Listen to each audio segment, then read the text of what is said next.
Welcome back everyone to my Let's Play of Dragon Warrior 4 for the Nintendo Entertainment System. It's time for Cosmo to try to get to the Dire Palace, where the monsters will try to take over the world. That's their home base.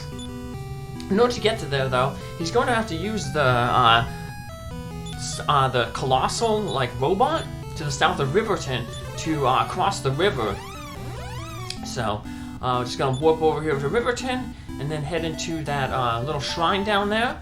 And then we're gonna make our way up the robot to get to its control center, and then use it to cross that little bit of water there. So it's a good thing that Cosmo, one of the former minions, Honey Mouse, knew how to drive a robot. So check out my Final Fantasy Legend 2 playthrough to see that. So yes, Cosmo got some tips from her on how to pilot this robot. So we're going to do that right here. It's a kind of a short dungeon, but there is one little trick in the dungeon, and that's where that guy on the side, when he first entered here, he kind of gave us a clue. He said, you know, he talked about that the tears fall onto the giant's hands. Later on, in order to get to the top, we're going to have to basically jump out of the robot's eyes and land onto one of its hands. So, but we got to pick the right hand, literally, because the left hand we'll see. We'll go to that one earlier. So, there's one of the new enemies in the area, the Blizzag. Mara's fire spells will be really good against them. So, we got a wizard party here kind of going. We have 2 fighters and 2 wizards. You might have noticed that my characters, they have a few more levels. I grinded everybody up to at least level 30 in that crypt where I got the Staff of Transformation. Remember in that first room, when you first enter, you can run into metal babbles there. It took about an hour, but I managed to get everybody, like I said, up to at least level 30. Nara and Ragnar leveled the slowest. Nara just barely reached level 30. She was the last one to reach level 30. Ragnar's level 32. Everybody else is Cosmo's 32, Elena's 32, Mara's 32, and Christo and Bray are 31, and Talon, the fastest leveler, was 33. So we end up on the left hand. We end up getting this demon hammer. It's a cursed item. It has like a 2/3 chance to miss, 1/3 chance to do a critical hit. So it might be good for Ragnar to use when you're fighting those metal babbles, because if it does hit, you know it's going to be that critical hit, and that'll take out the metal babbles. So my best way of defeating those metal babbles was Alina was getting quite a few crits, so I used Cosmo, Ragnar, her, and Mara to attack those metal babbles, because we knew that Nara, because Nara has that metal babble sword, and that automatically does 2 damage. So Lena has a double chance to crit because she has those stiletto earrings. So there's a new enemy here. It's like the Cannabox, but it's a little bit tougher. It can cast a defeat spell, and unfortunately, it worked on Talon, but that's okay because Cosmo has a Vivify spell that he can revive Talon. And if Talon doesn't get this experience, it's okay because, like I said, he seems to be leveling faster than everybody else. Alrighty, let's cast the Vivify spell. Luckily, it works right away. That's a 50% chance to work. I had trouble the other time getting it to work for when Now was knocked out. It took like 4 tries, but so we get to the top of the head here, and you have to jump out the right eye to land on the right hand, because the left hand just takes you back to the entrance that we came from. So you want to jump out the right eye, and then you land on the right hand, and then that way that'll take you up to the top. So I just kept this battle in here. Most of the enemies in here are the same ones that were in the cave where we got the Zenithian armor.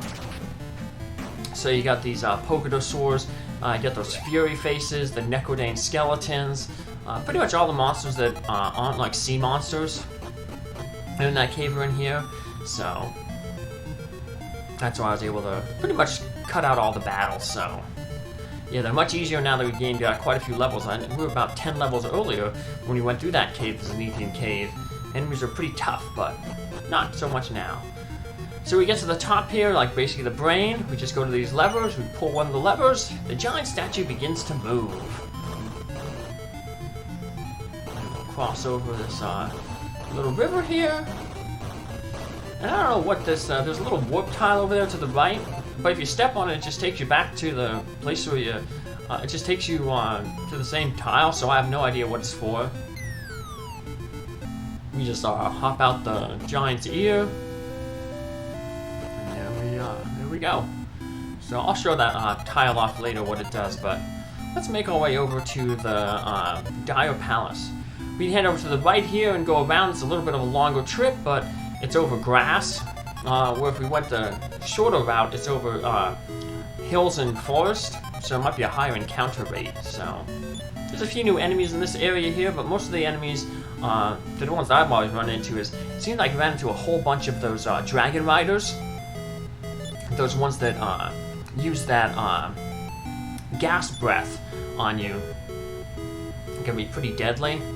So yeah, I think every single one of these battles that I ran into here were those dragon riders. So there's two new enemies here, the Chaos Hopper and Wyverns.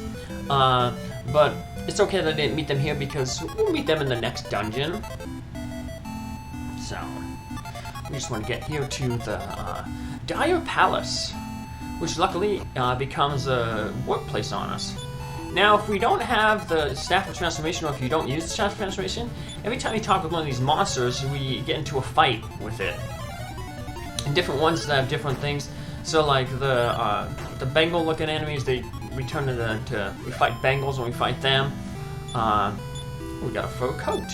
And these lion-looking enemies up here, we talk with them. We fight like a Leonore. If we talk with a skeleton monster, we fight a Necrodane skeleton. We fight the pink purple guys who look like the Samson enemy from in the arena in chapter 2. We fight those rhinos, and there's a witch enemy that has a new enemy. We fight them, and we fight an imposter enemy. So those are the ones you can use the Mirror of Ra. They can actually drop a Mirror of Ra, but they turn into one of your characters. And there's also these little imps. You talk with the imps, and you fight a mini demon. So let's wander around here. So here's the little witch enemy. You fight them, and you fight these imposter enemy. So I'm going to use a Staff of Transformation later on